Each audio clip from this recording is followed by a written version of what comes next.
कहानी की शुरुआत में हम एक लड़की को देखते हैं जिसे किसी ने किडनैप करके रखा होता है और उसे भयंकर रूप से अलग अलग तरीकों से टॉर्चर किया जा रहा होता है। वो लड़की जोर जोर से चिल्लाती है लेकिन उस पर अत्याचार जारी रहता है। इसके बाद हम दो दोस्तों को देखते हैं जिनमें से एक का नाम एली और दूसरी का नाम स्टेफनी होता है। ये दोनों अमेरिका से अर्जेंटीना छुट्टियां मनाने आई होती हैं। ये बैकपैकिंग और साइकिलिंग ट्रिप पर निकली होती हैं जिसमें वे अलग अलग जगहों की यात्रा कर रही होती हैं। एली को पार्टी करना और मस्ती करना बहुत पसंद होता है जबकि स्टेफनी एक शांत और समझदार लड़की होती है। रास्ते में वो एक दूर दराज गाँव में पहुँचती है जो की काफी सुंदर होता है और वहाँ का नजारा बेहद आकर्षक होता है। चारों ओर ऊंचे ऊंचे पहाड़, घने जंगल और सुनसान सड़कें होती हैं। लेकिन वो अर्जेंटीना से होती है इसलिए उन्हें इंग्लिश में बात करने में दिक्कत होती है। इसी दौरान हम एक लड़की का मिसिंग पोस्टर देखते हैं जो उसी लड़की का होता है जिसे हमने कहानी की शुरुआत में टॉर्चर होते हुए देखा था। एली और स्टेफनी कई हफ्तों से घूम रही होती हैं और आज उनका अर्जेंटीना में आखिरी दिन होता है। वो तय करती है कि इस गांव में एक रात रुककर अगली सुबह निकलेंगी। इस गांव में अफवाह थी कि यहाँ से युवा लड़कियां रहस्यमय तरीके से गायब हो जाती है और उनका कोई सुराग नहीं मिलता। दोनों लड़कियां देखती है कि गाँव के लोग कुछ अजीब से हैं और उन्हें अजीब नजरों से घूर रहे होते हैं। लेकिन वो ज्यादा ध्यान न देते हुए एक लोकल होटल में कमरा लेने के लिए जाती है। वो रिसेप्शनिस्ट से कहती है कि उन्हें सिर्फ एक दिन के लिए कमरा चाहिए क्योंकि वो अगली सुबह यहाँ से चली जाएंगी। स्टेफनी और एली अपनी आईडी दिखाकर कमरा ले लेती हैं। होटल का स्टाफ उन्हें उनके कमरे तक छोड़ने आता है लेकिन उनका बर्ताव भी कुछ अजीब सा लगता है। स्टेफनी और एली को अगली सुबह ही निकलना था। वो जाने से पहले गाँव के एक लोकल बार में जाती है। बार में एली बहुत ज्यादा शराब पी लेती है और बेहद खुश नजर आती है जबकि स्टेफनी असहज महसूस करती है क्योंकि उसे भीड़ भाड़ वाली जगहें पसंद नहीं होती है। बार में मौजूद एक लड़का काफी देर से एली को देख रहा होता है और फिर दोनों लड़कियों के लिए ड्रिंक भिजवाता है। एली उसकी इस हरकत से प्रभावित हो जाती है और उसके पास जाकर फ्लर्ट करने लगती है। फिर दोनों बार के बाहर चले जाते हैं और किस करने लगते हैं। स्टेफनी भी बार के बाहर आकर देखती है कि एली उस लड़के के साथ मस्ती कर रही है जिससे उसे अच्छा नहीं लगता है क्योंकि वो अकेली रह जाती है। वो एली से होटल चलने के लिए कहती है लेकिन एली मना कर देती है। तब स्टेफनी उसे जल्दी से होटल आने को कहकर अकेले लौट जाती है और होटल के कमरे में आकर सो जाती है। आधी रात को स्टेफनी की नींद खुलती है और वो देखती है कि एली अभी तक नहीं लौटी है। वो खिड़की से बाहर देखती है कि एली उस लड़के के साथ मौज मस्ती कर रही है। तभी लड़का एली के साथ जबरदस्ती नजदीक आने लगता है। एली उसे रोकने के लिए कहती है लेकिन वो लड़का नहीं रुकता। स्टेफनी ये सब देखकर गुस्से में आ जाती है और दौड़कर एली को होटल के कमरे में खींच लाती है। फिर दरवाजा बंद कर देती है लेकिन वो लड़का गुस्से में दरवाजा पीटने लगता है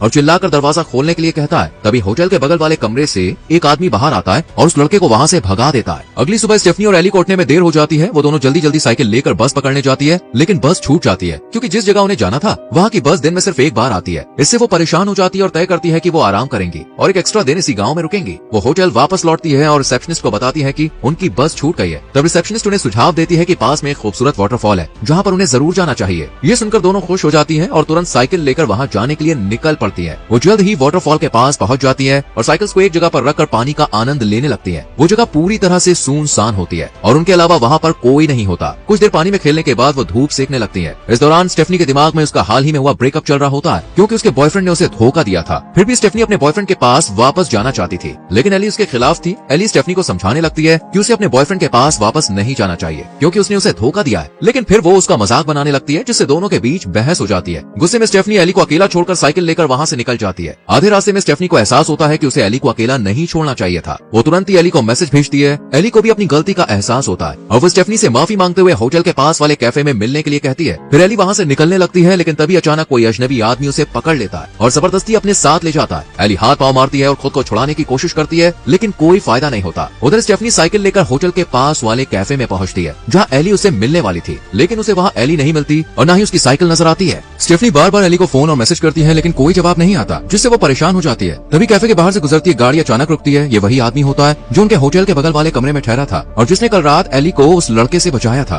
उसका नाम माइकल होता है। माइकल स्टेफनी को परेशान देखकर पूछता है कि क्या हुआ लेकिन स्टेफनी उसे कुछ भी नहीं बताती और साइकिल लेकर वाटरफॉल की ओर एली को ढूंढने के लिए निकल पड़ती है और उस जगह जल्द ही पहुंच जाती है। माइकल भी अपनी गाड़ी लेकर उसके पीछे वहाँ आ जाता है। उसे देखकर स्टेफनी उससे पूछती है तुम मेरा पीछा क्यों कर रहे हो। इस पर माइकल जवाब देता है मुझे लगा कि तुम्हें मदद की जरूरत है इसलिए मैं यहाँ आया। फिर स्टेफनी माइकल को बताती है कि उसकी दोस्त एली गायब हो गई है और जब उन्होंने आखिरी बार बात की थी तब वो यहीं पर थी। माइकल स्टेफनी के साथ मिलकर एली को ढूंढने लगता है लेकिन उन्हें वाटरफॉल के आसपास एली कहीं भी नहीं दिखती और न ही उसकी साइकिल नजर आती है। स्टेफनी परेशान होकर एली को चिल्लाते हुए पुकारती है और कॉल भी करती है। तभी उसे झाड़ियों के पीछे से किसी फोन का रिंगटोन सुनाई देता है।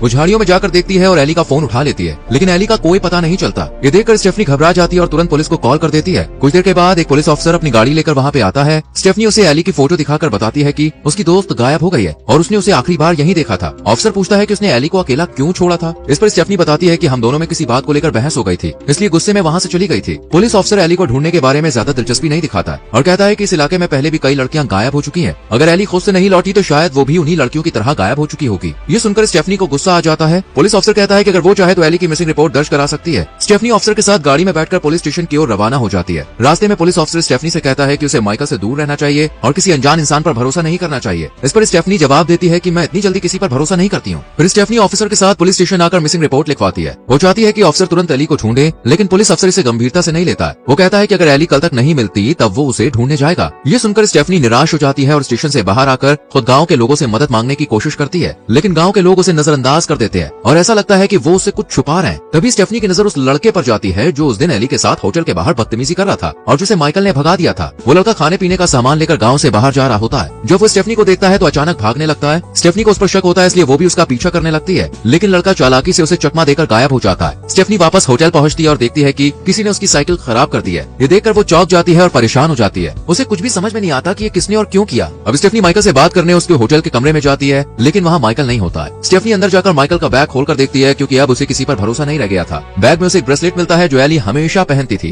ये देखकर स्टेफनी को यकीन हो जाता है कि एली के गायब होने के पीछे माइकल का हाथ है। वो तुरंत ब्रेसलेट लेकर उसी पुलिस ऑफिसर के पास जाती है और उसे बताती है कि ये ब्रेसलेट माइकल के बैग से मिला है। वो कहती है कि उसे माइकल को तुरंत पकड़ना चाहिए, लेकिन पुलिस अफसर उसकी मदद करने के बजाय कहता है कि वो बाद में देखेगा। स्टेफनी थोड़ी देर इंतजार करती है, लेकिन जब अफसर नहीं आता तो वो खुद ही कुछ करने की ठान लेती है। वो होटल के मालिक की गाड़ी की चाबी चुराती है और गाड़ी लेकर निकल पड़ती है। रास्ते में उसे वही लड़का दिखाई देता है जो पहले उससे बचकर भाग गया था। वो लड़का स्कूटी से गांव के बाहर जा रहा होता है। स्टेफनी को शक होता है कि वो कहीं न कहीं इस पूरे मामले से जुड़ा हुआ है। वो तुरंत उसका पीछा करने लगती है, लेकिन आगे जाकर वो लड़का अचानक गायब हो जाता है। स्टेफनी एक सुनसान जगह पर पहुंच जाती है जो बहुत समय से बंद पड़ी थी। ये इलाका खतरनाक और वीरान था, जहाँ कोई भी आता जाता नहीं था। वो अपनी दोस्त एली को ढूंढ रही होती है कि अचानक माइकल वहाँ आ जाता है।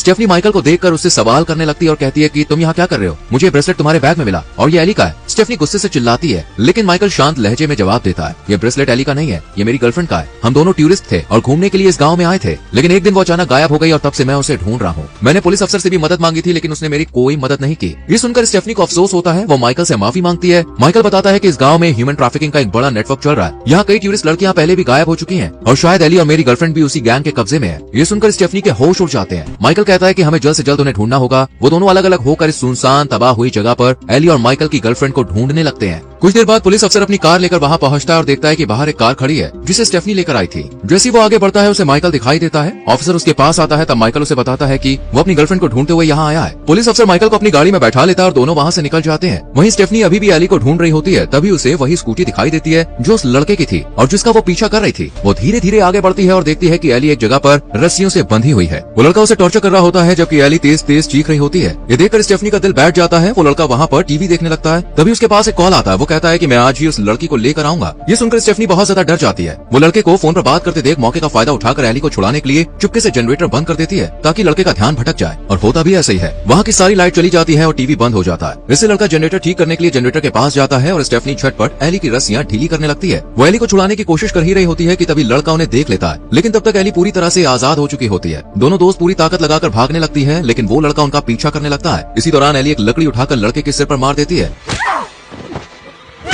जिससे वो घायल हो जाता है। फिर वो दोनों फौरन वहाँ से भागती है और स्टेफनी और एली उसी कार में बैठ जाती है जिसे वो लेकर आई थी। वो गाड़ी स्टार्ट करने की कोशिश करती है, लेकिन कार चालू नहीं होती। तभी लड़का वहाँ पे आ जाता है और पत्थर से गाड़ी का शीशा तोड़ने लगता है। ये देखकर दोनों लड़कियां फौरन कार से उतरती हैं और दौड़कर भागने लगती हैं। स्टेफनी को दूर से पुलिस अफसर की कार आती हुई दिखती है तो वो वहीं पे रुक जाती है, लेकिन एली भागती रहती है। तभी वो लड़का तेजी से दौड़कर एली को पकड़ लेता है और उसे धक्का दे देता है। एली का सिर एक बड़े पत्थर से टकरा जाता है और वो मौके पर ही दम तोड़ देती है। ये देखकर स्टेफनी रोने लगती है और गुस्से में उस लड़के पर चिल्लाती है। तभी पुलिस अफसर और माइकल कार से बाहर निकलते हैं। स्टेफनी उन्हें पूरी घटना बता देती है। पुलिस अफसर लड़के के पास जाता है और उसे पकड़ लेता है। फिर वो स्टेफनी से कहता है कि तुम पुलिस की गाड़ी में बैठ जाओ। स्टेफनी उनकी बात मानकर गाड़ी में बैठ जाती है, लेकिन तभी अफसर गाड़ी का दरवाजा लॉक कर देता है। स्टेफनी को गाड़ी के अंदर एली का पासपोर्ट मिलता है। ये देखकर वो समझ जाते हैं कि पुलिस अफसर भी इस पूरे खेल में शामिल है। दरअसल ये पुलिस अफसर और वो लड़का मिलकर गाँव में घूमने आए टूरिस्ट लड़कियों को किडनैप करते थे और उन्हें बेच देते थे। गाँव के लोग भी उनकी सच्चाई जानते थे, लेकिन पुलिस अफसर की धमकियों की वजह से कोई कुछ नहीं कहता था। स्टेफनी तुरंत माइकल को चिल्लाकर पूरी सच्चाई बता देती है। ये सुनकर माइकल गुस्से में पुलिस अफसर की गन छीन लेता है। वो अफसर और लड़के को अपने दोनों हाथ ऊपर करने को कहता है। माइकल गुस्से में अफसर से पूछता है कि मेरी गर्लफ्रेंड कहाँ है। इस पर पुलिस अफसर एक डील करने की कोशिश करता है। वो कहता है कि हम तुम्हें तुम्हारी गर्लफ्रेंड लौटा देंगे, लेकिन उसके बदले हमें स्टेफनी चाहिए। माइकल ये सुनकर अंदर से टूट जाता है, लेकिन मजबूरी में हामी भर देता है। जैसे वो स्टेफनी की तरफ देखता है और उससे माफी मांगता है, तभी पुलिस अफसर मौका पाकर अपनी दूसरी गन निकालता है और माइकल को गोली मार देता है, जिससे वो मारा जाता है। इसके बाद अफसर और वो लड़का स्टेफनी को किडनैप कर लेते हैं और उसे बेचने के लिए रात में नाव से पैराग्वे के बॉर्डर पर ले जाते हैं। पहले वो एली को बेचने वाले थे, लेकिन अब एली मर चुकी थी, इसलिए उन्होंने स्टेफनी को ही बेचने का फैसला किया है। नाव पर मौका देकर स्टेफनी खुद को आजाद कर लेती होती है और अचानक लड़के पर हमला कर देती है। फिर वो पानी में कूद कर भागने लगती है, लेकिन पुलिस अफसर भी पानी में कूद कर उसका पीछा करता है और जल्द ही उसे पकड़ लेता है। वो स्टेफनी को उस आदमी के पास ले जाता है जिससे उसकी डील हुई थी। वो आदमी अफसर को ढेर सारा पैसा देता है। तभी मौका देकर स्टेफनी उस आदमी को मार देती है और वहाँ से भाग निकलती है। पुलिस अफसर गन लेकर उसके पीछे दौड़ता है, लेकिन स्टेफनी भागकर एक नाव के पास पहुँचती है। तभी उसे एक मछुआरा दिखता है और वो उसे मदद मांगने लगती है। तभी अफसर वहाँ पर आकर मछुआरे को गोली मार देता है।